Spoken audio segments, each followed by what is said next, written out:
हर रोज की तरह दिनेश लाल जी अपने शाम के सैर सपाटे से लौट आए थे। वह अपने जूते उतार ही रहे थे कि बहू ने पूछा, बाबूजी, आज हम पार्टी में जा रहे हैं। हम वहीं से खाकर आएंगे। आज रात के खाने में क्या खाएंगे, बताइए। दिनेश लाल जी सोचने लगे, आज रविवार तो नहीं है और ना ही किसी की शादी है। जरूर किसी पार्टी में जा रहे होंगे। छोड़ो, मुझे क्या करना है इस उम्र में। अपने विचारों पर काबू करते हुए दिनेश लाल जी बोले, ऐसा करो बेटा, मेरे लिए 2 रोटियां बना दो। दूध के साथ रोटियां ही खाऊंगा। बहू तुरंत बोल उठी, बाबूजी, सुबह ही जो बनाई थी उसमें से 2 रोटियां अभी भी बची हुई है। अगर आप, बहू ने अपना वाक्य अधूरा ही रहने दिया। लेकिन दिनेश लाल जी अच्छी तरह समझ गए थे कि वह क्या कहना चाहती थी। सुबह की रोटियां खाई तो गैस हो जाएगी। सुबह भी बहू ने मसाले वाली सब्जी ही बनाई थी, जिसके चलते अभी तक खट्टी डकारें आ रही है। और इस उम्र में पेट को संभालना मतलब किसी बिगड़े हुए बच्चे को संभालने से भी ज्यादा कठिन काम है। बाबूजी बहू से बोले, नहीं बेटा, इस उम्र में सुबह की रोटी नहीं खा सकता। तुम्हें थोड़ी तकलीफ होगी, लेकिन मेरे लिए 2 ताजी रोटी बना दो। बहू को बहुत गुस्सा आया। वो गुस्से में ही बड़बड़ाते हुए बोली, अब 2 रोटियां बनाओ या 10 काम, उतना ही बढ़ेगा।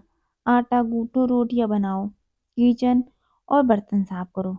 इन्हें क्या है, इन्हें सिर्फ ऑर्डर देना है। काम तो मुझे करना पड़ता है। बस दिन रात इनकी ही सेवा करते रहो। बहू के बोल दिनेश लाल के कानों पर पड़ रहे थे। हे भगवान, सिर्फ 2 रोटियां बनाने में इतनी तकलीफ। मैंने कोई 5 पकवान तो मांगे नहीं थे। उन्हें बहुत गुस्सा आया, लेकिन गुस्सा वहां किया जाता है जहां कोई सुनने वाला हो। उन्होंने अपना गुस्सा निगल लिया। अब तो उन्हें जितनी जल्दी गुस्सा आता था, उससे जल्दी चला भी जाता था। दिनेश लाल जी को अपनी पत्नी की बहुत याद आई। निर्मला के जीते जी उन पर कभी बासी रोटी खाने की नौबत नहीं आई थी। उल्टा खाने में 10 चीजें और मिलकर जाती थी। खाने के साथ मीठा, पापड़, अचार, दही, छाछ, सलाद और पता नहीं क्या क्या। दिनेश जी को बहुत बुरा लग रहा था। रहने दो बहू, मैं सुबह की रोटी ही खा लूंगा।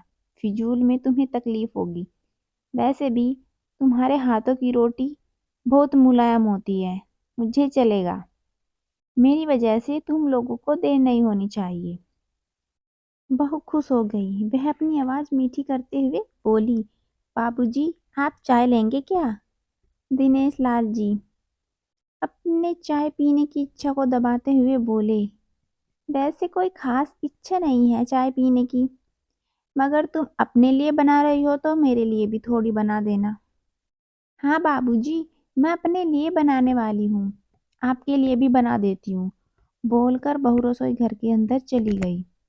दिनेश लाल जी खुद से ही बात करने लगे, अभी तो लाखों की जायदाद है मेरे पास। यह घर भी मेरे नाम पर है और खाते में भी लाखों रुपए पड़े हैं। कभी बेटा विषय निकालता है तो मैं बोलकर टाल देता हूँ कि मेरे बाद तेरा ही तो है सब कुछ। और फिर भी एक कप चाय और 2 ताजी रोटियों के लिए तरसना पड़ता हो तो उन बूढ़ों का क्या होता होगा जिसके पास संपत्ति के नाम पर पुरानी यादों के कुछ पल भी नहीं होते। निर्मला को याद करके दिनेश लाल की आंखों में आंसू चमकने लगे और धीरे से गालों पर सरके। निर्मला के होते हुए उन्होंने घर का कोई भी काम नहीं किया था। आर्थिक जवाबदारी के अलावा उनकी कोई और जवाबदारी नहीं थी। उनके व्यापार ने भी उन्हें अच्छा साथ दिया था। वह भी निर्मला से बहुत प्यार करते थे, लेकिन कभी जताया या बताया नहीं पाए। वह सच्चे दिल से मानते थे कि निर्मला उनकी किसी पूर्व जन्मों के पुण्य का फल है, लेकिन जिंदगी की भाग दौड़ में वह निर्मला की मन की इच्छाएं पूरी ना कर सके। उन्हें वैष्णव देवी जाना था, लेकिन हर बार यह यात्रा अगले साल के लिए पोस्टपोन हो जाती थी। हर बार और संसार की जिम्मेदारियां निभाते निभाते उनकी इच्छाएं उन्हीं के साथ चली गई। पता ही नहीं चला। दिनेश लाल जी ने देखा, उनके पोता और पोती दोनों ही स्कूल से आ रहे थे। दोनों ने अपना बस्ता सोफे पर फेंका और दादाजी की तरफ दौड़कर उनके गले लगते हुए कहने लगे, चलिए ना दादाजी, खेलने चलते हैं। यही प्रेम के कुछ पल थे, जिनमें दिनेश लाल जी भी बच्चों के साथ बच्चे बन जाते थे और सारे दुख और यादें भूल जाते थे। वह कुछ बोल पाते उससे पहले ही बहू ने कहा, चलो छोड़ो दादाजी को, हमें पार्टी में जाना है, जल्दी से आकर तैयार हो जाओ, पापा भी आते ही होंगे। दोनों ही बच्चे दादाजी को छोड़ मम्मी की तरफ भागे। उनकी पोती 7 साल की थी और पोता 5 साल का। दिनेश लाल जी अपनी सोच में डूबे हुए बालकनी की तरफ गए।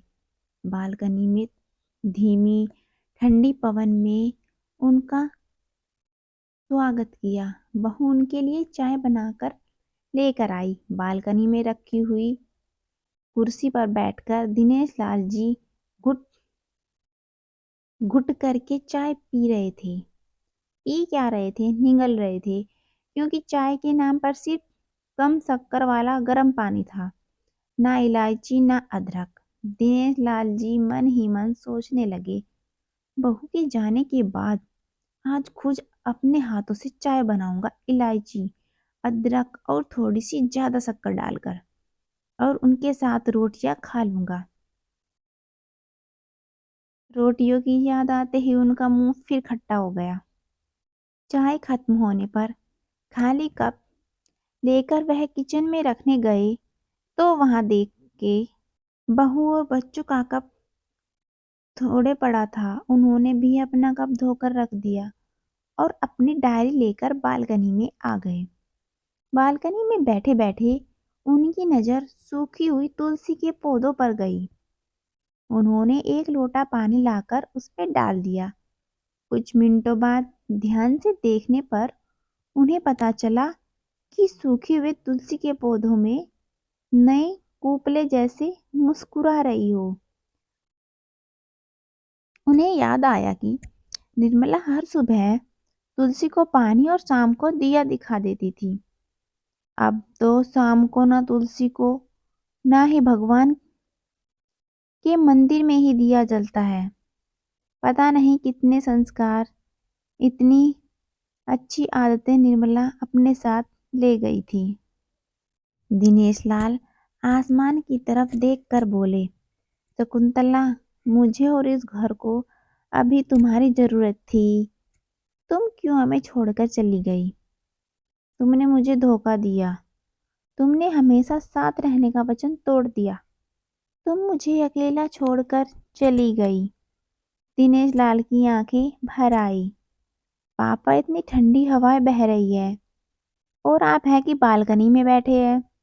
अंदर आ जाइए, नहीं तो बीमार हो जाएंगे, बेटे ने दिनेश लाल जी से कहा। बेटा, बहू और पोता पोती सब तैयार होकर पार्टी के लिए निकल रहे थे।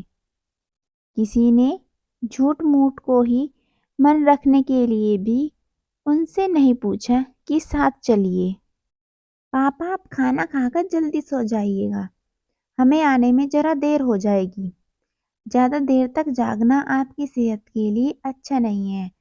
हमारे पास घर की दूसरी चाबी है, हमारी चिंता मत कीजिए, बेटा बेटे ने जाते हुए कहा। ऐसे बोल रहे हैं जैसे मेरी सेहत की बहुत फिक्र है। कितने दिनों से बोल रहा हूँ डॉक्टर के पास ले चलो, बीपी बढ़ा हुआ है, शुगर भी चेक करवाना है। थोड़ा सा भी चलता हूँ तो हाँफने लगता हूँ। बेटा कहता है कि बुढ़ापे में यह सब तो होता ही है, ज्यादा भ्रम मत पालिए। वाह बेटा, बूढ़े बाप के पास बैठने के लिए थोड़ा सा भी टाइम नहीं है तेरे पास, और पार्टी के लिए टाइम ही टाइम है। ऐसे अनगिनत विचार उसके दिमाग में चल रहे थे, लेकिन फिर भी उन्होंने हाँ में सिर हिलाया। सभी पार्टी में चले गए। दिनेश लाल जी हॉल में रखी कुर्सी पर आकर बैठ गए। खाना खाने की कोई इच्छा थी नहीं, इसीलिए टीवी चालू की। आज वैलेंटाइन डे था, प्यार का दिन, इसीलिए टीवी पर भी उसी बारे में दिखा रहे थे। दिनेश लाल जी की नज़र पास में रखी अपनी पत्नी की फ्रेम पर गई, जिसने लाल कलर की साड़ी पहन रखी थी। प्यार तो उन्होंने भी खूब किया था निर्मला जी से, पूरी जिंदगी किया था, जी जान से किया था, लेकिन कभी बोल नहीं पाए। टीवी पर दिखा रहे थे, लोगों ने लाल कपड़े पहन रखे थे, हाथों में लाल फूलों के गुच्छे लेकर वह ग्रीटिंग कार्ड की खरीदारी कर रहे थे। पता नहीं दिनेश लाल जी के मन में क्या आया, उन्होंने अपने पैसों का बटवा लिया और निकल पड़े। निर्मला जी की याद में चलते चलते वो एक आइसक्रीम पार्लर के पास पहुंचे। उनको सांस चढ़ गया था, उनकी सांसों की गति तेज हो गई थी। आइसक्रीम पार्लर के पास एक कुर्सी पर वह आकर बैठे। तभी वहां एक छोटी बच्ची आई जो गुब्बारे बेच रही थी। बच्ची बोली, दादाजी गुब्बारे लेंगे क्या? इतने ही बचे हैं, बिक जाएंगे तो जल्दी घर चली जाऊंगी। दिनेश लाल जी ने देखा 10-12 रंग बिरंगे गुब्बारे थे।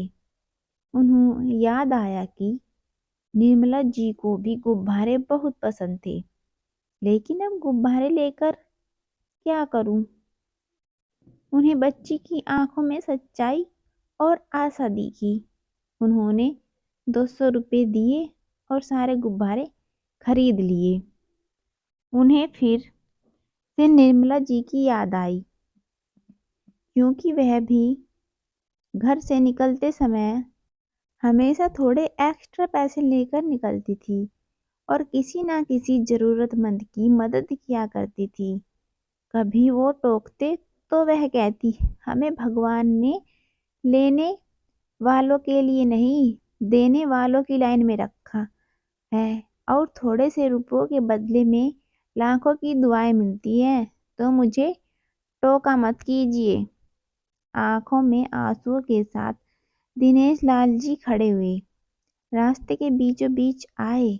उन्होंने आसमान की तरफ देखा, अपने हाथों में पकड़े गुब्बारे आसमान में छोड़ दिए और चिल्लाकर बोले, निर्मला, मैं तुमसे प्यार करता हूँ। उनकी सांसों की गति बढ़ गई, उनका शरीर लड़खड़ाया और जमीन पर धड़ से गिर पड़े। आसपास के लोगों को कुछ भी पता चल पाए उससे पहले ही दिनेश लाल जी ने इस मोह माया की दुनिया को अलविदा कह दिया। उन्हें अपनी पत्नी से मिलने की बहुत जल्दी थी। हमेशा की तरह वीडियो को पूरी पढ़ने के लिए थैंक यू। वीडियो पसंद आई हो तो वीडियो को लाइक कीजिएगा, चैनल को सब्सक्राइब कीजिएगा। Thank you so much.